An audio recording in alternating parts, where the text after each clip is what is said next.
अस्सलाम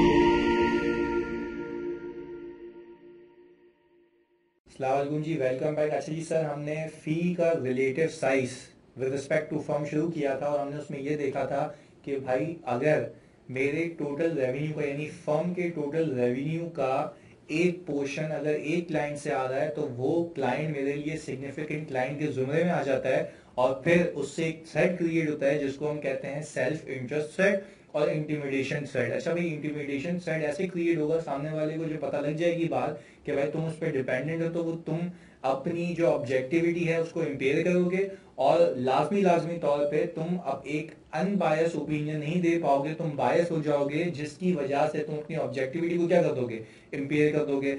जिसके अंदर मैंने तुम्हें बताया था सबसे पहले कि भाई कि अगर मेरी फी फ्रॉम अश्योरेंस क्लाइंट, बात समझिएगा, फी फ्रॉम अश्योरेंस क्लाइंट रिप्रेजेंट करती है large proportion of the total fees of the firm, यानी पूरी फर्म की लार्ज फीस को रिप्रेजेंट करती है, तो डिपेंडेंस या concerns about losing client will create a self interest और इंटिमिडेशन थ्रेड।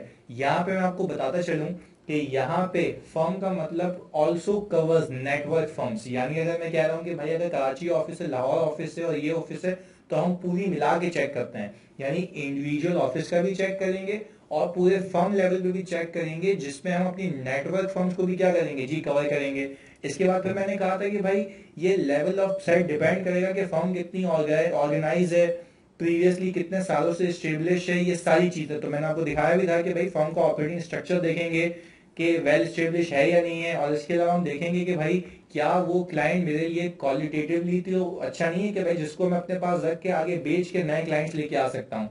तो होता है ना कि भाई मैं बोलूँ यार यूनिलीवर मेरे पास क्लाइंट है, तो भाई यूनिलीवर क्वालिटेटिवली भी तो अच्छा होगा ना, ऐसा ही है। और कोई इंश्योरेंस क्लाइंट है तो भाई वो क्वालिटेटिवली भी मेरे लिए सिग्निफिकेंट हो सकता है, तो इसको बात को आपको याद रखना है। और फिर एप्रोप्रिएट सेफगार्ड यही है कि अपना क्लाइंट बेस बढ़ा दें जिससे आपकी डिपेंडेंस ऑन सिंगल क्लाइंट क्या हो जाए जी, कम हो जाए। फिर मैंने आपको ये बताया था कि भाई सिग्निफिकेंस पार्टनर के लिए भी देखी जाती है कि फॉर एग्जाम्पल एक पार्टनर का टोटल रेवेन्यू एक क्लाइंट से आता है तो साइन तो उसने करना है ना, भले फॉर्म के नाम से साइन करेगा, यानी फॉर्म का ब्रांड नेम होगा बट नीचे नाम तो उसका आता है ना, तो क्या वो अपने रेवेन्यू को खोने देगा, नहीं खोने देगा सर, तो इसलिए उसकी ऑब्जेक्टिविटी भी इंपेयर होगी। और आपको मैंने ये सिखाया था कि आपने इस केस में जो सेफगार्ड लगाना है वो ये लगाना है कि भाई उसका या तो क्लाइंट बेस इंक्रीज करना है या तो आप एक क्वालिटी कंट्रोलर जो रिव्यूअर है वो अपॉइंट करते हैं, ताकि इसके काम को वो रिव्यू करके अप्रोप्रिएटली उसकी जजमेंट्स को असेस कर सके क्या वो रीजनेबल है या नहीं है। ऐसा ही चीज सही है, रिवाइज करवाने का एक मकसद है, क्योंकि अभी हम एक कॉम्प्रिहेंसिव सवाल करेंगे जिसके अंदर बहुत ही बेहतरीन तरीके से एग्जामिनर ने पूरे कॉन्सेप्ट को कवर किया था। ऐसा ही जी।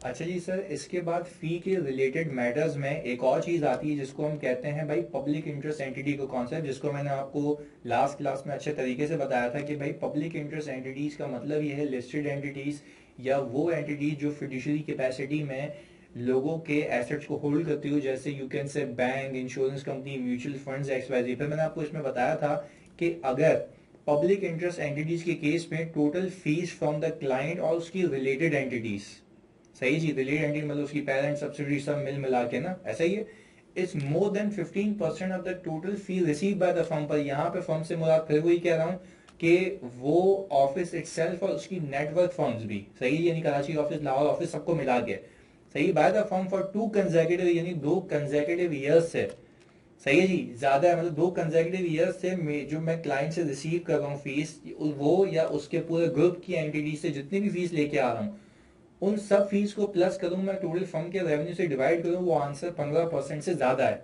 ऐसा ही है।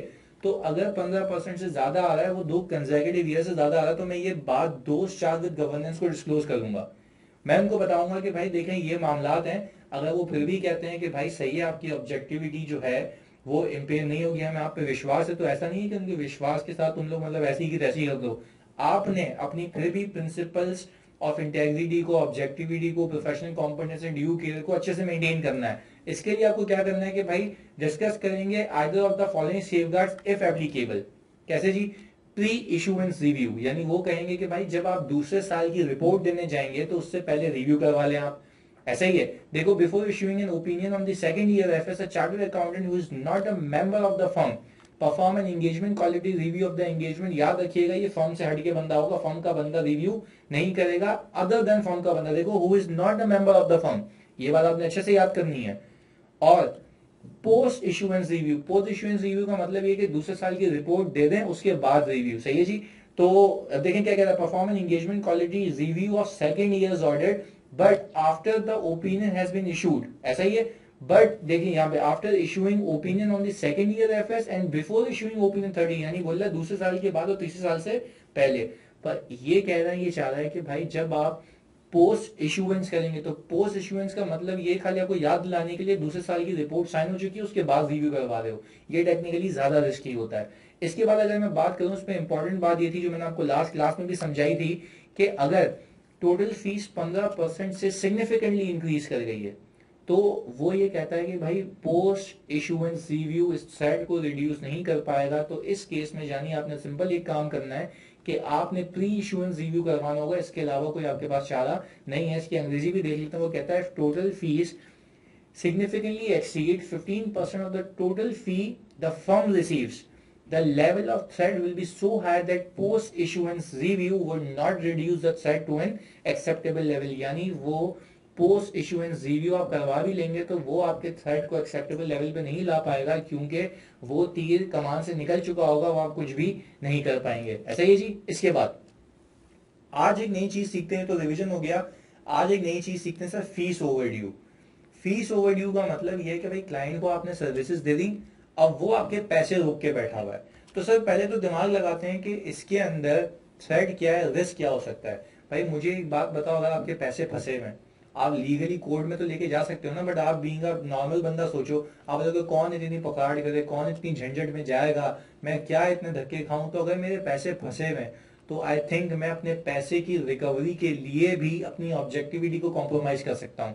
तो वो यही कहता है कि अगर आपकी फीस ओवरड्यू है तो इस केस में भी सेल्फ इंटरेस्ट और इंटिमिडेशन सेट आ सकता है। तो देखिए वो कहता है कि ये फर्म है, ये ऑडिट क्लाइंट है, जो significant part of the fee है वो रिसीव नहीं हुआ before the audit report for the following year. यानी फॉलोइंग ईयर का मतलब ये है कि मैं 2021 में ऑडिट कर चुका, सही है जी, और मैं 2022 का ऑडिट कर रहा हूं, बट स्टिल मेरी 2021 की फीस फंसी हुई है। तो मुझे एक बात बताओ, जब मैं 2022 का ऑडिट कर रहा हूं, देखिएगा audit report for the following year, यानी अगले साल की ऑडिट रिपोर्ट साइन करने से पहले अगर वो फीस रिसीव नहीं हुई तो this will definitely create a self interest set, जो कि मेरे लिए सिग्निफिकेंट होगा। तो सर सेल्फ इंटरेस्ट सेट डाला है, इसके साथ सेफगार्ड्स क्या होंगे। सेफगार्ड ये होगा कि भाई या तो आप पार्शियल पेमेंट ले लें ताकि आपको बोल चले इतनी रिकवरी तो हो गई, अब मुझे कोई पंचायत टेंशन नहीं है। और अपने काम को रिव्यू करने के लिए क्या अपॉइंट कर लें सर, एक रिव्यू अपॉइंट कर लें ताकि वो देख ले कि क्या आपने कहीं बायसनेस को तो इन्वॉल्व नहीं किया किसी जजमेंट के अंदर। तो ये बात आपने याद रखनी है।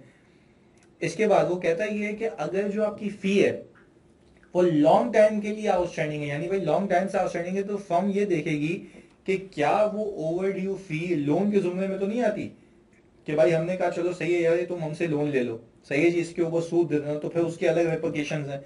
इसके बाद whether it is appropriate for the firm to be reappointed और कंटिन्यू द एश्योरेंस एंगेजमेंट। जब वो कहता ही है कि भाई जब इतने अरसे से जमाना है दराज से अगर आपकी फीस फंसी हुई है तो फिर आप ये अपॉइंटमेंट से पहले ही सोच लें। शायद इसमें देखिए दो चीजें लिखी हुई है, रीअपॉइंटेड और कंटिन्यू, सही है। यानी ऐसा तो नहीं है कि आपने कोई 3 साल पहले ऑडिट किया था, फिर बीच में 2 साल कोई और ऑडिटर आया, आपकी फीस अभी भी फंसी हुई, आप रीअपॉइंट हो रहे हैं।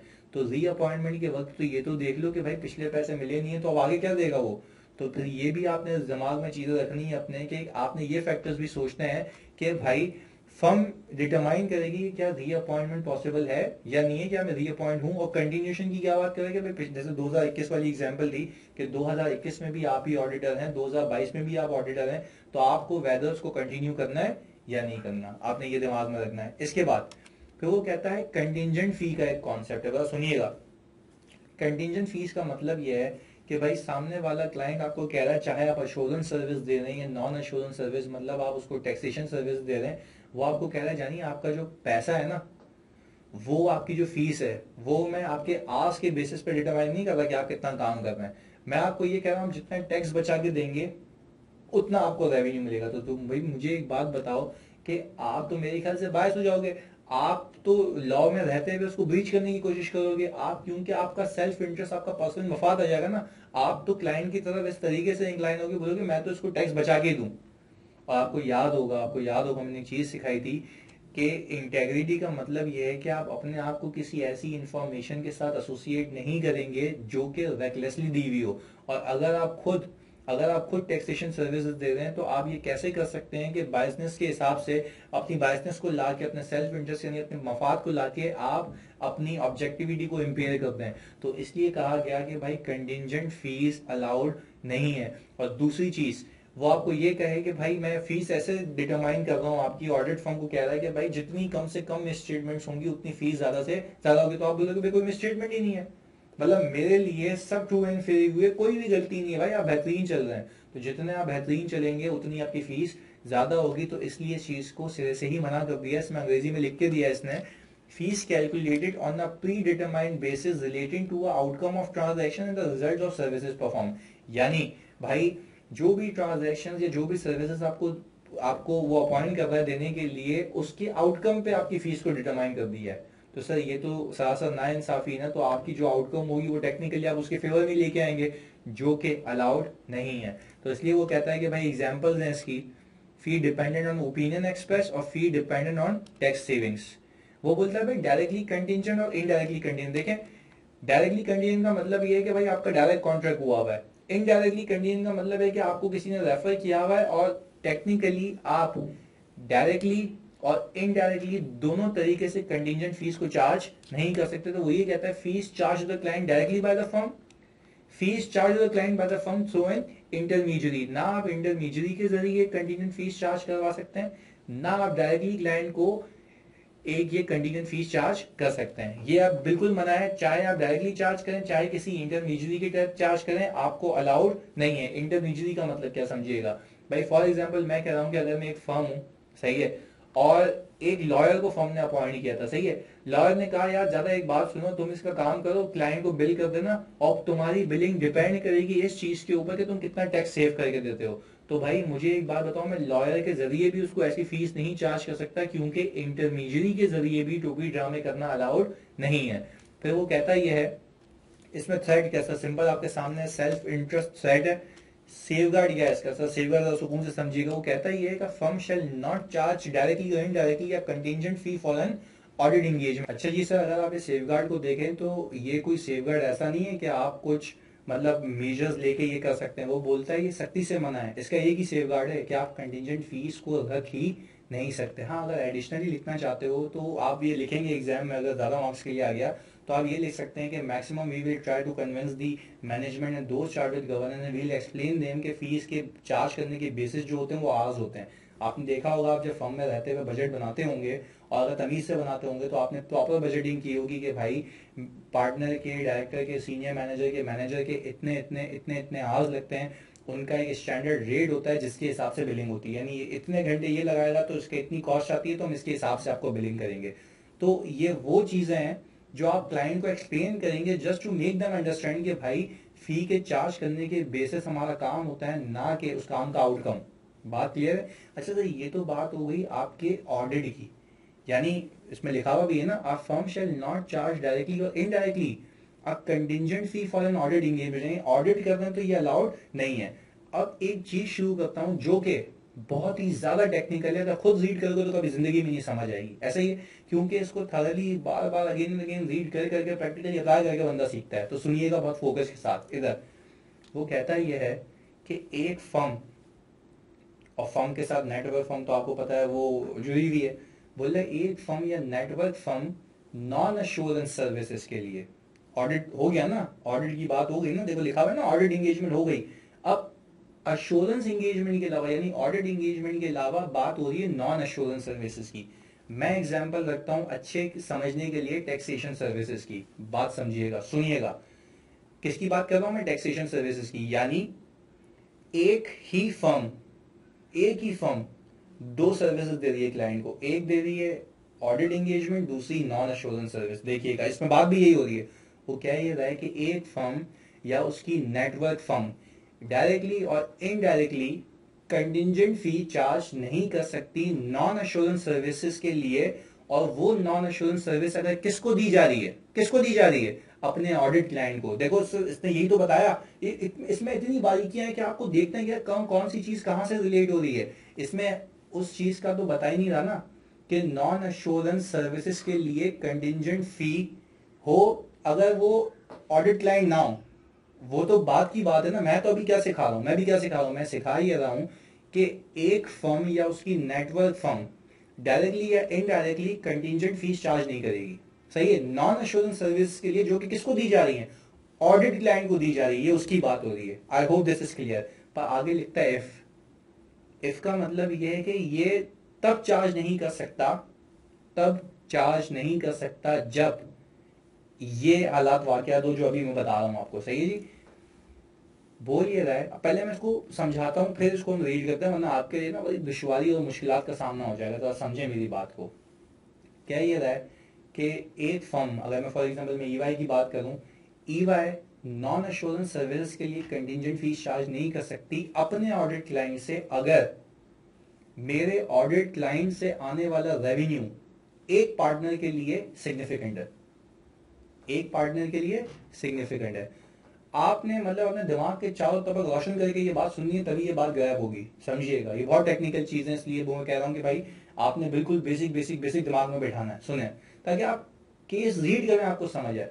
देखिए वो क्या ये रहा है कि अगर एक फर्म में दो पार्टनर्स हैं, एक दे रहा है ऑडिट सर्विसेज, दूसरी दे रहा है नॉन एश्योरेंस सर्विसेज। वो क्या ये रहा है कि भाई आप नॉन एश्योरेंस सर्विसेज के लिए, नॉन एश्योरेंस की बात कर रहा हूं, कंटिजेंट फीस चार्ज नहीं कर सकते अगर ये ऑडिट पार्टनर जो ऑडिट कर रहा है उससे उसका मेजर रेवेन्यू आ रहा है, यानी सिग्निफिकेंट रेवेन्यू आ रहा है। याद करें वो पहला केस किया था कि significant revenue from a single client. तो सर इसमें नॉन एश्योरेंस फी का क्या है, मुझे ये समझ नहीं आ रही बात। समझे, मुझे एक बात बताएं, सुकून से समझे एक बात।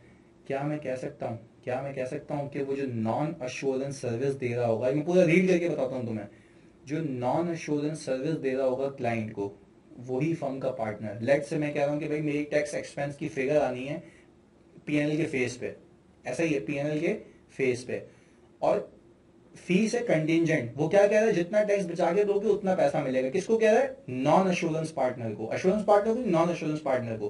तो नॉन एश्योरेंस पार्टनर क्या कर रहा होगा, टैक्स कम से कम करने की कोशिश कर रहा होगा। अच्छा, यहाँ पे जो दूसरा पार्टनर है, जो एश्योरेंस पार्टनर है, वो क्या कर रहा होगा, उसके लिए तो फीस मटीरियल है ना। वो ये करेगा, बोलेगा हाँ यार मेरी जजमेंट्स को मैं कॉम्प्रोमाइज कर रहा हूँ, मेरी जात पे कोई इफेक्ट नहीं है क्योंकि मुझे क्लाइंट खोने का डर है। वो एक अलग बात ही। तो आपके ये बात समझ रहे हैं, समझ पा रहे हैं कि भाई अगर नॉन अश्योरेंस, प्लीज समझिएगा, अगर मैं ये कहता हूं कि भाई नॉन अश्योरेंस इंगेजमेंट चल रही है और मैं ऑडिट क्लाइंट को दे रहा हूं, उसका आउटकम अल्टीमेटली फाइनेंशियल्स नहीं आ रहा है नॉन अश्योरेंस का, तो फायदा वो अपना भी देख रहा है, इसका भी देख रहा है। चलो इसको यूं भी सोचो, अगर वो अपना फायदा नहीं भी देखे, बात समझिएगा, अगर एक ही फर्म में रहते हुए वो अपना फायदा नहीं भी देखे, और ऐसा हो नहीं सकता ना कि ये कंटिजेंट है तो कंटिजेंसी में तो वो देखेगा। पर समझने की बात यह है कि भाई वो एक ही फर्म में रहते हुए ये जो एश्योरेंस पार्टनर है अपने फर्म के बंदे की गलती नहीं निकालेगा, क्योंकि ये आ जाएगा एक तरीके से सेल्फ इंटरेस्ट साइड, क्योंकि फर्म का रेवेन्यू तो लूज होगा ना।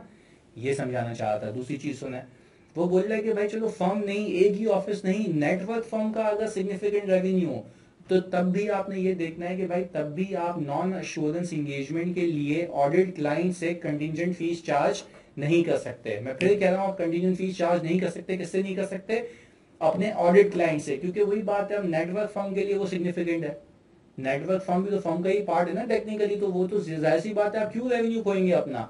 और आखिरी चीज ये कहता है कि आपका जो आउटकम है, अगर नॉन एश्योरेंस, अब मैं ऊपर वाली चीजों को भूल गया, आपका जो आउटकम है किसका, नॉन एश्योरेंस सर्विस का जो आउटकम है, और जो अमाउंट ऑफ फी है वो डिपेंडेंट है फ्यूचर जजमेंट पे related to the audit of material amount in financial statements. यानी कहना ये चाह रहा है कि भाई अगर आप ये कहें कि भाई फॉर एग्जांपल मैं जो नॉन एश्योरेंस सर्विस दे रहा हूं, सही है, उसका जो आउटकम है वो फाइनेंशियल स्टेटमेंट्स में आएगा, पर आपकी फी डिपेंडेंट है उस चीज के ऊपर कि अगर उसका ऑडिट हुआ, बात समझिएगा, अगर उस अमाउंट का जो तुमने वैल्यूएशन करके दी है, सही है, टैक्स एक्सपेंस की, जिसमें डेफर्ड टैक्स वगैरह सब आ रहा है अपनी जजमेंट के हिसाब से, कि फ्यूचर टैक्सेबल मेरे पास प्रॉफिट होंगे नहीं होंगे जिससे मैं डेफर्ड एसेट को एडजस्ट करूंगा, ये सारी चीजें, वो कह ये रहा है कि भाई अगर इसका आउटकम आपके फाइनेंशियल्स में आना है, और आपकी फी फिर डिपेंड करती है किस पे, इस चीज पे कि अगर इसका ऑडिट हो गया, पास हो गया, तब आपको पैसे मिलेंगे। तो तब भी तो मेरी जान, तब भी तो एक बायसनेस का एलिमेंट आएगा, क्योंकि मैं हर वो पॉसिबल चीज विद इन लॉ के जुम्मे में रहते हुए करने की कोशिश करूंगा जो क्लाइंट को बचा दे। और फिर ये तो यही बात हो गई कि आप तो ऐसी इंफॉर्मेशन के साथ अपने आप को एसोसिएट करके बैठ गए जो कि गलत है, जो कि सही नहीं है। तो हमने अगर फीस के रिलेटेड बात करें तो क्या क्या सीखा? हमने फी के रिलेटेड ये सीखा कि एक जो क्लाइंट है वो मेरे फर्म के लिए भी सिग्निफिकेंट हो सकता है, पार्टनर के लिए भी सिग्निफिकेंट हो सकता है। पब्लिक इंटरेस्ट कंपनी का हमने अलग से कंपेयर किया।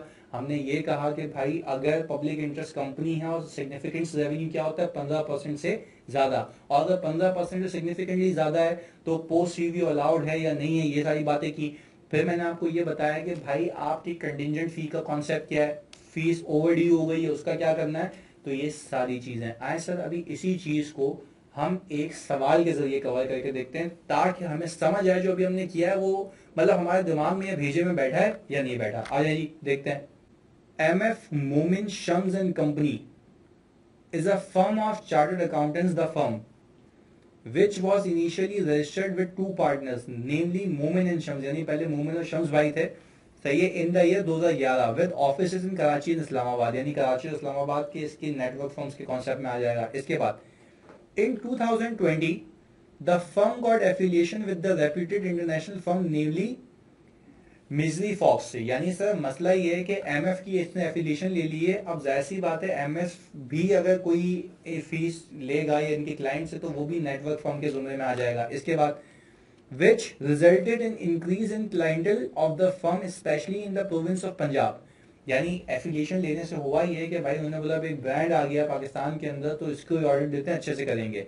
As a result the firm has established its new office in Lahore. भाई लाहौर में नया ऑफिस भी बना दिया है। इसके बाद you are the quality control partner in the firm, आपको क्वालिटी कंट्रोल पार्टनर बनाया गया है। While reviewing the annual revenue earn from the client for the year ended 31 December 2020, यानी वो कह रहा है कि भाई 31 दिसंबर 2020 का आप देख रहे थे कि आपने इन क्लाइंट से ये कमाया है। You have extracted the following information from the firm books of account, यानी फर्म की बुक्स में से आपने ये रेवेन्यू निकाला। देखिएगा 2 पार्टनर ये है, बाकी अदर पार्टनर्स हैं। कराची, इस्लामाबाद, लाहौर, फर्म के ऑफिस दिए हुए, क्लाइंट के नाम दिए हुए, अश्योरेंस और नॉन अश्योरेंस दोनों दिया हुआ है। अब जरा बहुत ही सुकून से आपको ये समझना पड़ेगा, बहुत ही केयरफुली देखिएगा। और क्या कह रहा है अदर इंफॉर्मेशन में, कह रहा है PL, SL and TL are listed company से, ये टेक्निकली पब्लिक इंटरेस्ट कंपनी हो गई। Whereas APL is the first multinational client for the firm। अच्छा जी देखें, अगर APL की बात करें तो ये क्वालिटेटिवली की बात कर रहा है, मतलब ये मैं आपको सोचने का तरीका सिखा रहा हूं जो कि एग्जाम में नहीं आता अचानक से ना, तो आपने यही भी प्रैक्टिस करनी है। इसके बाद all the clients have already reappointed the firm for their subsequent strategy audit, यानी ये जितने भी क्लाइंट्स ऊपर तुम देख रहे हो वो रीअपॉइंट हो चुके हैं। सही जी, आगे सुनिएगा। Shams is also entitled to 20% additional commission of the total fees earned from the bill, यानी इसकी रेम्यूनरेशन जो शम्स भाई की है वो टोटल फी का भी 1% है। चलिए जी आगे देखते हैं। तो आपको नहीं लगता कि ये कभी भी इस क्लाइंट को जाने की करने नहीं देगा क्योंकि इसका अपना पर्सनल मफाद अटैच हो गया है? सर हम तो एक्सेल में इसलिए कर रहे हैं ये क्योंकि हम आसानी से इसका हिसाब किताब कर सकें। सर क्या मैं ये करूं, अभी एग्जाम में भी आपको यही करना होगा, क्या मैं अभी ये करूं कि total revenue of the firm देख लेते हैं पहले। तो total revenue of the firm, इसको हम ये करें ताकि सीधा सीधा दिख जाए। ओके, अगर मैं sir total revenue of the firm की बात करूं तो सर क्या मैं ये कह सकता हूं कि मेरा total revenue of the firm इन तीनों का सम है, यानी ये पूरी फर्म टोटल बेसिस पे 42,000 कमाती है, यानी 42,000 यहाँ पे मिलियन 42 मिलियन कमाती है, ऐसा ही है। अच्छा भाई, अब मुझे देखना यह है कि इंडिविजुअल क्लाइंट, ऑफिस तो बाद में देखेंगे ना, अभी ऑफिस वाइज नहीं देख रहा मैं, फर्म वाइड देख रहा हूँ। पहले बात समझिएगा मेरी, फर्म वाइड देख रहा हूँ मैं। मेरे पास चैट्स होंगे, मेरे लिए लिखना आसान हो जाएगा ना, जरा सुकून से समझें। मैं कह रहा हूँ कि भाई मेरे पास कराची, इस्लामाबाद, लाहौर, यही है, इन तीनों को मैंने सम किया और मैंने सर डिवाइड कर दिया इससे और मैंने इस पे लॉक लगा दिया। मैंने कहा सर ये देखें, ये पूरी फर्म का जो इस क्लाइंट से रेवेन्यू है परवेज लिमिटेड से वो 6.5 है। देखिए परवेज लिमिटेड नीचे भी तो आ रहा है, तो क्या मैं कह सकता हूँ 6.5 और 7.1 विल बिकम इक्वल टू 13.6। देखें यहाँ पे आ रहा है 13.6, तो क्या मैं ये कह सकता हूँ कि ये 15% को अप्रोचेबल है। हमें इस पर नज़र रखनी होगी कि ऐसा तो नहीं 15% से ज़्यादा हो जाए, और हमें इसमें जो फर्दर क्लाइंट्स हमारे पास आ रहे होंगे इसी से अगर सर्विसेज आ रही होंगी तो हम उसको मॉनिटर करेंगे कि ऐसा नहीं है वो 15% से ज़्यादा निकल जाए। ऐसा ही है, फिर वही पोस्ट इशुएंस वगैरह रिव्यू वाली और प्री इशुएंस की बात, वो सारी चीज़ें यहाँ से लिंक कर रहा हूँ, खाली अभी समझा रहा हूँ एक चीज़ आगे। फिर मैंने कहा कि सर मैंने यहाँ पे भी करके देखा ये 4% आ रहा है, और इसी अमीन प्राइवेट लिमिटेड पे ये तो सर ये तो मेरे ख्याल से फर्म लेवल पे तो इंक्रीज नहीं हो रहा। ऐसा ही है, हमने कहा सलमान लिमिटेड, हमने कहा ये आ गया सलमान लिमिटेड अगर देखूं सर ये 16.2%, 15% एक्सीड कर चुका है।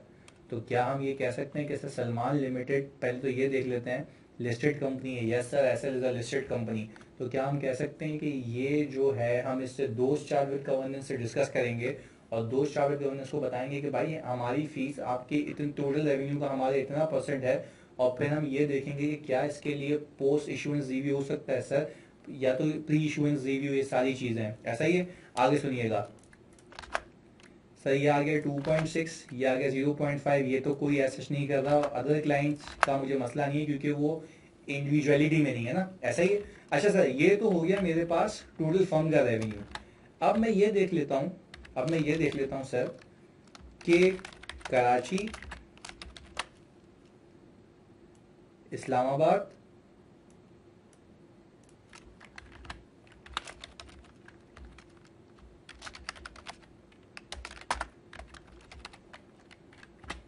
और सर लाहौर,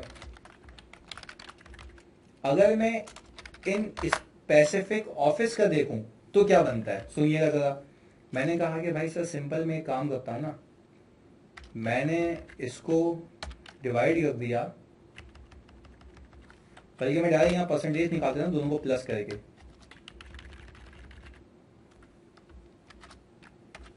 ताकि मैं एक ही साथ क्लाइंट का यहाँ पे कर लूँ, मुझे प्लस नहीं करने की नीड हो। मैंने इसको डिवाइड कर दिया सर इससे। अच्छा पहले मैंने क्या चेक किया, पहले मैंने टोटल फॉर्म बेसिस लेवल पे चेक किया, अब मैं चेक कर रहा हूँ ऑफिस वाइज। सही है जी, हमने कहा सर ये आ गया हमारे पास 23%, वो यानी सिग्निफिकेंटली हायर। ऐसा ही है सर, हमने कहा यहाँ पे ये आ गया, यहाँ पे ये, यहाँ पे ये, तो I think this will become 100%। तो सर क्या मैं कह सकता हूँ कि सलमान लिमिटेड भी 10% निकले हुए हैं, और ये भी सर 23.1% है, एश्योरेंस और नॉन एश्योरेंस दोनों को मिला के। अच्छा भाई अब सर हम यही काम यहाँ पे कर लेते हैं, पर इसके लिए मुझे सेल चेंज करना पड़ेगा। इसको उठा के सर यहाँ करना पड़ेगा। सर ये 100% लगता है डेफिनेटली यस। तो सर देखें यहाँ पे ये अगर इस्लामाबाद ऑफिस की बात करूँ तो इस्लामाबाद ऑफिस के लिए Salman limited is a very significant client, क्योंकि वो पूरे रेवेन्यू ऑफ फर्म का 26.7% है। ऐसा ही है। अच्छा भाई इसके बाद सर लाहौर ऑफिस भी देख लेते हैं।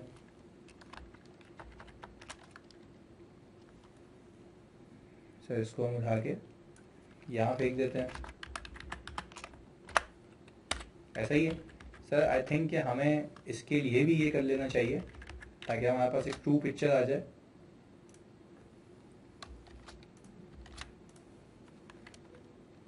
ये आ गया जी हमारे पास सबका सम।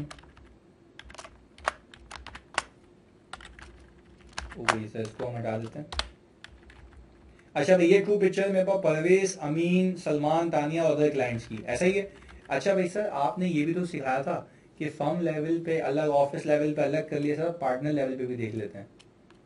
पार्टनर, अच्छा मैं अगर यहाँ पे देखूँ मोमिन और शम्स दो का नाम दिया हुआ मुझे, तो मैं ज़रा यहाँ पे लिख लेता हूँ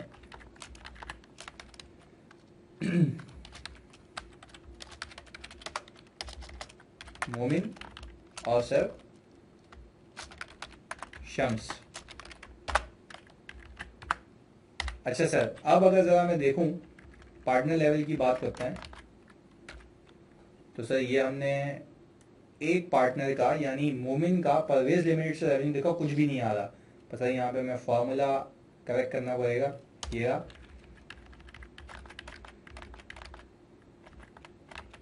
अच्छा, मजे की चीज,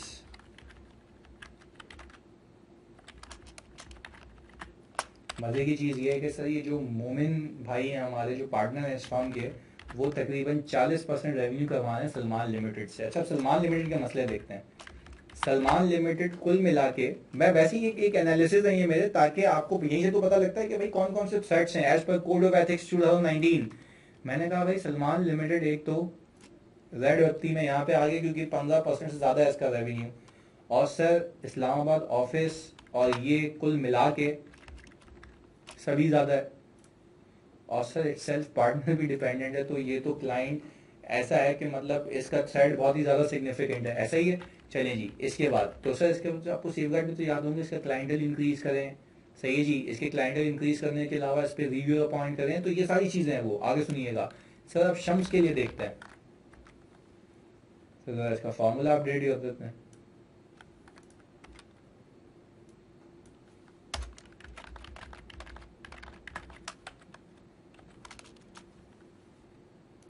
सर अदर क्लाइंट्स के साथ देखूं तो इट विल बिकम 100%। अच्छा, आप देखते हैं मसला क्या सर। मसला ये है कि एक तो कराची ऑफिस जो परवेज लिमिटेड का है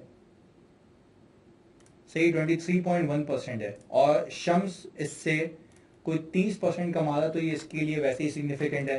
अच्छा सर इसमें देखें ये 14% कमा रहा है, यानी नियर टू अप्रोचिंग 15% है तानिया लिमिटेड का। सही है शम्स के पास, तो इसको तो हमने क्लोजली मॉनिटर करना है। ऐसा ही है। और सर यहाँ पे देखें कुल मिला के अदर्स का तो मुझे मसला नहीं है, मुझे सिंगल इंडिविजुअल क्लाइंट की बात करनी होती है। सर ये तो हो गए मेरे एनालिसिस। मसला डिस्कस कर लेते हैं किस किस में। सर अगर आप स्क्रीन पे देखें तो परवेज लिमिटेड में डेफिनेटली यस मसला है। अमीन लिमिटेड में लाहौर ऑफिस में सिग्निफिकेंटली रेवेन्यू है। ऐसा ही है, क्योंकि मैं कह रहा हूँ कि भाई लाहौर ऑफिस सिग्निफिकेंट पार्ट है। इसके बाद है सलमान लिमिटेड का टोटल फर्म का रेवेन्यू 16.2 है, और मोमिन भाई का भी इसमें स्टेक है। और सर अगर तानिया लिमिटेड के देखें तो वो नियर टू अप्रोचिंग 15% एक सिंगल पार्टनर का रेवेन्यू। सर अगर मैं इसके सोल्यूशन की बात करूँ आपसे, इसके सोल्यूशन की बात करूँ तो सर हम चलते हैं यहाँ पे अपनी स्लाइड के ऊपर। अच्छा एक और चीज़, ये आगे जाने से पहले इसमें ये चीज़ तो मैं बतानी ही भूल गया। इसमें ये था कि भाई अगर फी जो है कंटिजेंट है, वो लॉ ने यानी कोर्ट ने डिसाइड की है कि कोर्ट कोई केस चल रहा था आपस में, और कोर्ट ने किसी फर्म को अपॉइंट किया और बोला कि भाई जितना जल्दी तुम करके दोगे उतना ये पैसा मिलेगा। सही है जी। तो अगर जो कोर्ट ऑफ लॉ ने डिसाइड की है उस कंटिजेंट फी को हम एक्सेप्ट करेंगे, उसको हम थ्रेट के जुमरे में नहीं लाएंगे। ये लिखा हुआ है, a fee is not regarded as being contingent if established by a court or other public authority.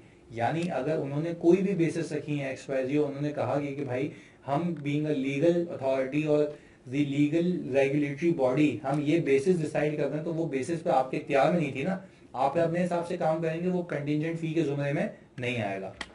अच्छा भाई ये वही सवाल था सर। इसमें हमने देखा कि when total fee generated from the audit client by the firm expressing the audit opinion represents large portion of the total fee of that firm, the dependence on the client and concern about losing a client creates a self interest or intimidation। Sir ये वही वाली अंग्रेजी है जो आपने लिखा, आपने को सिनेरियो लिखना होता है। सही जी।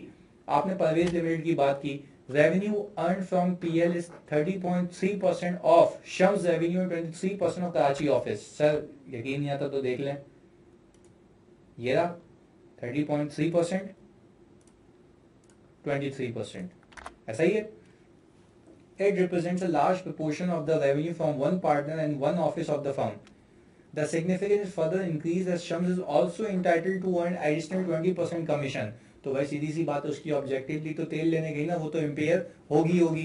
इसके बाद कह रहा है even though the revenue from PL is still below 15% of the firm's total revenue given in the code, it needs to be under consideration that any further increase in fee charged to PL or any additional assignment make it above 15% threshold, यानी इसका आपने ख्याल रखना है। इसके बाद safeguard क्या है, फर्म शुड कंसिडर कि भाई उसके जो क्लाइंटल है वो इंक्रीज करे। Firm should also consider rotating this client to some other partner, यानी इस क्लाइंट को उठा के किसी और पार्टनर को दे दो और शम्स भाई की ऐसी की तैसी कर दो। Shams should reduce dependency on PL by refusing other assignments or rotate it to some other partner when providing those services। यानी अगर उससे और बिजनेस आया तो उसको बोले यार भाई मैं मजबूर हूँ यहाँ पे, हालांकि ऐसा करता नहीं है कोई, पर फिर भी ये सेफगार्ड है, आपको उसको बोलना पड़ेगा कि भाई अपनी डिपेंडेंस को कम करने के लिए या तो उसको क्लाइंट बढ़ा दो, या तो उसको रिप्लेस कर दो, या तो अब आगे जो सर्विसेज आनी है वो ऑब्टेन ना करो। एज अप एंड जो वही बात है कि भाई एप्रोप्रिएट रिव्यू लगा दो ताकि वो उसकी जजमेंट्स को और बायसनेस को इवेल्युएट कर पाए। इसके बाद अमीन प्राइवेट लिमिटेड, सर यहाँ देख लेते हैं। अमीन प्राइवेट लिमिटेड के लिए मैंने कहा था कि भाई जो लाहौर ऑफिस है वो 24.3% पे खड़ा हुआ है। The revenue earned from APL is 24 of Lahore office, which represents large proportion of the revenue of one office of the firm. The significance is further increased as APL is the first multinational company। ऊपर लिखा हुआ था कि भाई पहली multinational company, तो qualitatively उसके लिए बहुत सिग्निफिकेंट है। It further increases the significance that Lahore office is also newly established office। तो भाई सीधी सी बात है, नया नया ऑफिस तो कौन चाहेगा कि अपना क्लाइंटल को लूज करे। Although Lahore office is newly established office, the client base will eventually grow and the office dependence on APL might further decrease in future. In meantime, the firm should consider to increase the client base of office by assigning the other assignments. The firm may also consider assigning the other assignments to PL of PL to Lahore office acceptable to the client। देखो भाई करना ये है कि आपने अगर dependence Lahore office की ज्यादा है तो आप उसको क्या करें कि भाई उसको और क्लाइंटल दें ताकि उसकी डिपेंडेंस एक क्लाइंट से खत्म होके फैल जाए। आगे सलमान लिमिटेड, सलमान लिमिटेड के लिए मैंने आपको ये बताया था यहाँ पे कि total form of the revenue 16% still it has breached the requirement of threshold of 15%। तो उसके लिए क्या करना है, मोमिन भाई का खुद भी इसमें 40% का हिस्सा है, यानी एक की क्लाइंट से देखते हैं क्या कहता है वो। The revenue earned from SL is 16% of the firm's total revenue, which exceeds 15% threshold given in the code. The significance is further increased as revenue earned from SL is 26.7% of Islamabad office and 40% of Momin's revenue, which represents a large portion of the Islamabad office and Momin's revenue. Safeguards क्या है, firm जो है disclose करेगी fact दो चार with governance को, वही वाली चीज कि भाई हमारी फीस इससे ज्यादा है। अगर मेरा ओपिनियन जो इशू होगा फाइनेंशियल स्टेटमेंट्स पे वो क्या है जी, चार्टर्ड अकाउंटेंट जो होगा who is not a member of the firm वो क्या करेगा, रिव्यू करवाएगा। मैंने आपको बताया था ये प्री इशुएंस रिव्यू। देखें prior to the audit opinion being issued on the financial statements, यानी सेकंड ईयर का ओपिनियन देने से पहले ये प्री इशुएंस रिव्यू है। और किससे कराएगा, उस चार्टर्ड अकाउंटेंट से जो कि मेंबर फर्म का नहीं है। एक एंगेजमेंट क्वालिटी कंट्रोल रिव्यू करेगा और professional body performs a review of that engagement that is equivalent to an audit. या तो आप किसी प्रोफेशनल बॉडी को लगा दो, बोलो भाई हमारा काम चेक कर लो ताकि आपको ऐसा नहीं लगे कि हम बायस्ड है। ऐसे ही है pre issuance review. After the audit opinion of the financial में has been issued and before the audit opinion. देखिए ये पोस्ट इशुएंस रिव्यू भी इसलिए अलाउ कर रहा है क्योंकि अभी आप रिसेंटली अपॉइंट हुए हैं। सुनिएगा, ये फीस सिग्निफिकेंटली 15% से ऊपर नहीं गई है। अगर सिग्निफिकेंटली जाती तो दूसरी वाली बात रद्द हो जाती, वो एप्लीकेबल नहीं होती। इसके बाद Tania limited, sir Tania limited को भी देख लेते हैं। इसमें सिर्फ पार्टनर का गेम है और वो 15% को अप्रोच करने वाला है। The revenue earned from the TL does not represents a large portion of the revenue the firm of Karachi office since it is 14.4% of Shams total revenue, therefore it needs to be considered any further increase in revenue or any additional assignment make it large proportion of the Shams revenue. और large proportion कब बनता है, जब 15% से ज्यादा हो जाए। Firm should closely monitor and any additional billing to TL so that it remains within the prescribed limits. सही जी, यानी इसमें सिर्फ ये कह दिया कि भाई हम इसको मॉनिटर करेंगे कि वो प्रिस्क्राइब लिमिट्स में रहे, क्योंकि अब एज सच फिलहाल कोई मसला नहीं है। सर ये था ओवरऑल एक सवाल। अगर खुद सोचो यार, अगर एग्जाम में ऐसा परसेंटेज वाला सवाल आता तो कैसे हैंडल होता, तो आपको इस तरीके से हैंडल करना है जो मैंने आपको सिखा दिया जी। जज़ाकल्लाह।